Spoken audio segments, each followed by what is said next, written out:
Christianity grew out of Judaism. The Christian church accepted the Old and New Testament of the Bible as inspired by God Himself. The Bible records that God Jehovah created mankind in His image and likeness and as a complete being. For a long time, this concept of man and woman's origin was not challenged. Eventually, however, the biblical concept of creation was challenged.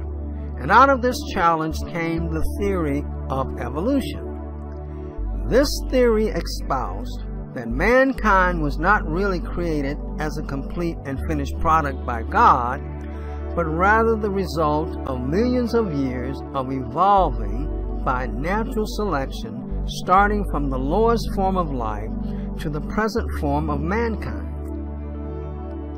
This theory appeared to many as logical, scientific, and factual. These perceptions have become the foundation for many acceptable conclusions. Let's pause here for a moment and put this concept in context. The theory of evolution is not the first attempt to challenge God's role as the creator. According to the Christian's Holy Bible, Lucifer, a created being full of wisdom, was able to persuade 1/3 of the angels to challenge God the Creator. In order to persuade 1/3 of intelligent beings like angels, Lucifer, a master deceiver, had to use logic that appeared to be scientific and factual. Determined to pursue this end, Lucifer, the archangel of God, eventually became Satan, the enemy of God. As a result, Satan was cast out of heaven down to this earth, but the battle of God's role as creator continued. Now back to the theory of evolution. The theory of evolution has persuaded mankind of its validity.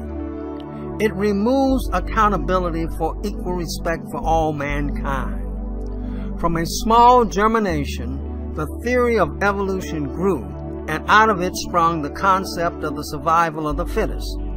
The survival of the fittest concept birthed racism, and racism matured into an ugly monster, a monster whose head is distorted with an evil mindset, a mouth and tongue that drip with lies and blasphemy, hands that grab and exploit whatever they touch, a heart that is calculating and evil, feet that trample on everybody else's property, and skin that carries an infectious and contagious disease capable of destroying the dignity of mankind. History shows its epidemic effects. In recent centuries, nothing has made a greater impact on policies, economics, education, human rights, and moral growth as has racism.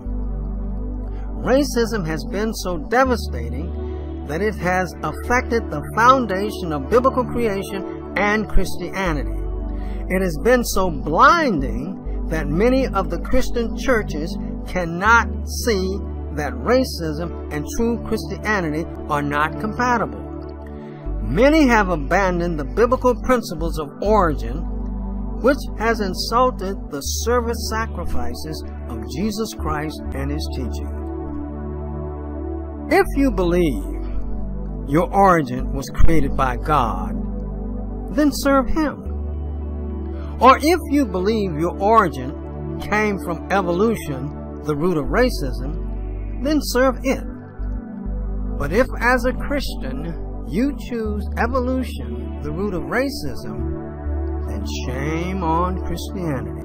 This group must be the racist segment of Christianity to whom Jesus Christ Himself addresses in the book of Matthew, chapter 7, verse 22 and 23, in which He says, "Many will say to me in that day, Lord, Lord, have we not prophesied in Thy name? And in Thy name have cast out devils? And in Thy name done many wonderful works? And then I will profess unto them, I never knew you. Depart from me, ye that work iniquity."